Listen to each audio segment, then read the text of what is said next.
अक्टूबर की एक तपती दोपहर लीबिया का शहर सर्त शोनों की जद में था। वो शख्स जो 42 साल तक लीबिया का बेताज बादशाह रहा, आज सड़क के नीचे बने एक गंदे और तारीक पाइप में छुपा अपनी जिंदगी की भीख मांग रहा था। कुछ ही देर पहले उसके सर पर सोने का ताज था और अब उसके माथे से खून बह रहा था। वो शख्स जिसे दुनिया कर्नल मुअम्मर कज़्ज़ाफ़ी के नाम से जानती थी।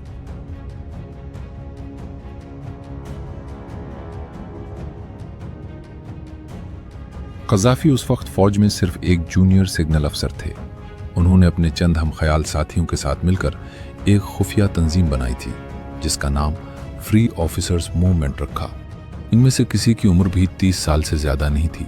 उनकी ताकत असलहा नहीं बल्कि खामोशी थी। कज़्ज़ाफ़ी एक शिकारी की तरह सही मौका के इंतजार में थे। अगस्त 1969 में लीबिया के बादशाह इदरीस इलाज की गर्ज से यूनान गए। पीछे मुल्क का इंतजाम वली अहद संभाल रहे थे। कज़्ज़ाफ़ी ने जान लिया कि अब इसका वक्त आ गया है। जब पूरा लीबिया गहरी नींद सो रहा था, कज़्ज़ाफ़ी और उनके चंद सौ सिपाहियों ने बेनगाज़ी और तराबलस में एक साथ हरकत शुरू की। कज़्ज़ाफ़ी खुद एक सिग्नल अफसर थे, इसलिए उनका पहला हदफ रेडियो स्टेशन और टेलीफोन एक्सचेंज थे। उन्होंने चंद ही मिनटों में मुल्क का राब्ता बैरूनी दुनिया से काट दिया।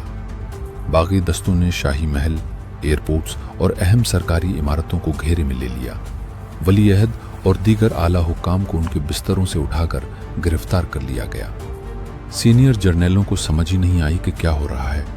जब तक वो बेदार हुए, जूनियर अफसरान ने असलाह खानों पर कब्जा कर लिया था और फौज की अक्सरियत ने अपने ही नौजवान साथियों के खिलाफ गोली चलाने से इनकार कर दिया। लीबिया के अवाम जब बेदार हुए तो रेडियो पर म्यूजिक के बजाय एक नौजवान की गूंजदार आवाज सुनाई दी। ये मुअम्मर कज़्ज़ाफ़ी थे, जिन्होंने अपनी पहली तकरीर में ऐलान किया, ए अजीम लीबिया के अवाम, आपकी मुसल्लह अफ़वाज ने पुराने और करप्ट निज़ाम का खात्मा कर दिया है। आज से लीबिया एक आज़ाद और खुद मुख्तार जमहूरिया है। हैरत अंगेज बात यह थी कि इस पूरी बगावत में सिर्फ एक या दो हलाकतें हुई। इख्तिदार संभालते ही कज़्ज़ाफ़ी ने अमरीकी और बरतानवी फौजी अड्डों का खात्मा किया और 1970 में अतालवी व यहूदी आबादियों को मुल्क बदर कर दिया। उन्होंने मुल्क के तेल के तमाम असासे कौमी तहवील में ले लिए। इसके अलावा मुल्क में शराब नोशी और जुए पर भी पाबंदी आयद कर दी। बैनुल-अक़वामी तेल कंपनियों को चैलेंज करते हुए उन्होंने तारीखी जुमला कहा था, जो लोग 5000 साल तक बगैर तेल के जिंदा रहे, वो अपने जायज़ हुकूक के लिए मजीद कुछ साल भी तेल के बगैर जिंदा रह सकते हैं। ये चैलेंज कारगर साबित हुआ और लीबिया वो पहला तरक्की पजीर मुल्क बना जिसने अपनी तेल की पैदावार का बड़ा हिस्सा हासिल किया। इसी नज़ीर को बुनियाद बनाकर दीगर अरब ममालिक में 1970 की दहाई में अरब पेट्रो बूम यानी तेल के इनकलाब की बुनियाद पड़ी। लीबिया काले सोने से मुनाफा हासिल करने के लिए बेहतरीन पोजीशन में था, क्योंकि इसकी तेल की पैदावार खलीजी ममालिक के बराबर थी, जबकि आबादी सिर्फ 30 लाख थी, जिसने मुल्क को बहुत जल्द अमीर बना दी। कर्नल कज़्ज़ाफ़ी इसराइल से मुज़ाकरात के शदीद मुखालिफ थे, इसीलिए उन्होंने मिस्र और इसराइल के दरमियान अमन मुआहदे को मुस्तरद किया। कज़्ज़ाफ़ी की हुकूमत ने मुतअद्दिद हमसाया ममालिक में बगावत की कोशिशों की हिमायत भी की। बैनुल-अक़वामी सतह पर वो अपने गैर मुतवक्किअ रवैये की वजह से मशहूर हुए। उन्होंने दुनिया भर के मुख्तलिफ गुरूहों को माली इमदाद फराहम की, जिनमें अमरीकी black panthers, nation of Islam और शुमाली आयरलैंड की आयरिश रिपब्लिकन आर्मी IRA शामिल थीं। 1986 में बर्लिन के एक क्लब में धमाका हुआ जहां अमरीकी फौजी मौजूद थे। इसका इल्ज़ाम लीबिया पर लगा तो अमरीकी सदर रोनाल्ड रेगन ने तराबलस और बेनगाज़ी पर फ़ज़ाई हमलों का हुक्म दिया। उन हमलों में कज़्ज़ाफ़ी तो बच गए, लेकिन भारी जानी नुकसान हुआ, जिसमें मुबैना तौर पर उनकी मुंह बोली बेटी भी शामिल थी। 1988 में स्कॉटलैंड के शहर लाकरबी में पेन एम का मुसाफिर तैयारा तबाह हुआ, जिसमें 270 अफराद हलाक हुए। तवील मुज़ाकरात के बाद 1999 में कज़्ज़ाफ़ी ने 2 मुश्तबा मुल्ज़िमान को हवाले किया। 2003 में लीबिया ने इस धमाके की जिम्मेदारी कबूल की और मुतासरीन को $2.7 अरब मुआवजा अदा किया, जिसके बाद अक़वाम मुत्तहिदा ने पाबंदियां ख़त्म कर दी। 2011 में अरब बहार के ज़ेर असर लीबिया में भी मुजाहरे शुरू हुए।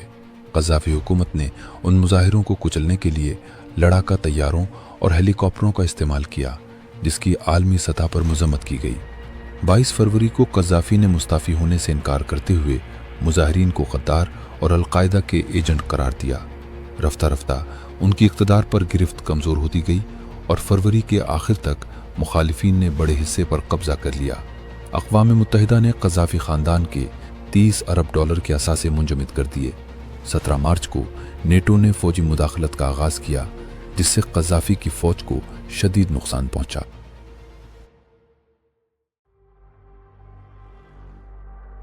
अक्टूबर तक कर्नल क़ज़ाफ़ी अपने आबाई शहर सर्द के एक छोटे से इलाके में महदूद हो चुके थे।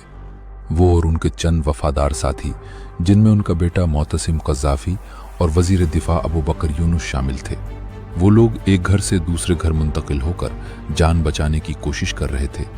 उनके पास खुराक और अद्वियात ख़त्म हो चुकी थीं और वो बाहर की दुनिया से मुकम्मल कट चुके थे।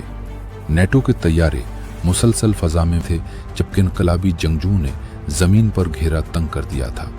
क़ज़ाफ़ी उन आखिरी लम्हात में शदीद ज़हनी दबाव का शिकार थे, लेकिन फिर भी हथियार डालने को तैयार न थे। 20 अक्टूबर 2011 की सुबह सवेरे, जब सिर्त का आखिरी दिफाई मोर्चा भी गिरने वाला था, क़ज़ाफ़ी के वफादारों ने एक आखिरी जवा खेला। उन्होंने तकरीबन 75 गाड़ियों के एक मुसल्लह काफिले की सूरत में शहर से बाहर निकलने की कोशिश की। मकसद ये था कि किसी तरह रेगिस्तान के रास्ते जुनूब की तरफ निकल जाया जाए।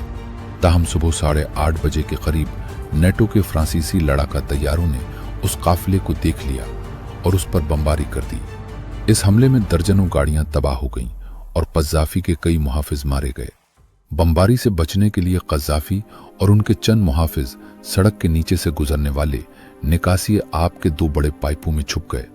बागी जंगजू जो जमीन पर उनका ताक़ुब कर रहे थे, जल्द ही वहां पहुंच गए। क़ज़ाफ़ी को पाइपों से बाहर निकाला गया। उस वक्त वो जख्मी थे, लेकिन जिंदा थे। मुश्तइल जंगजू ने उन्हें घेर लिया। फुटेज में देखा गया कि वो खून में लथपथ थे और जंगजू उनके साथ मारपीट कर रहे थे।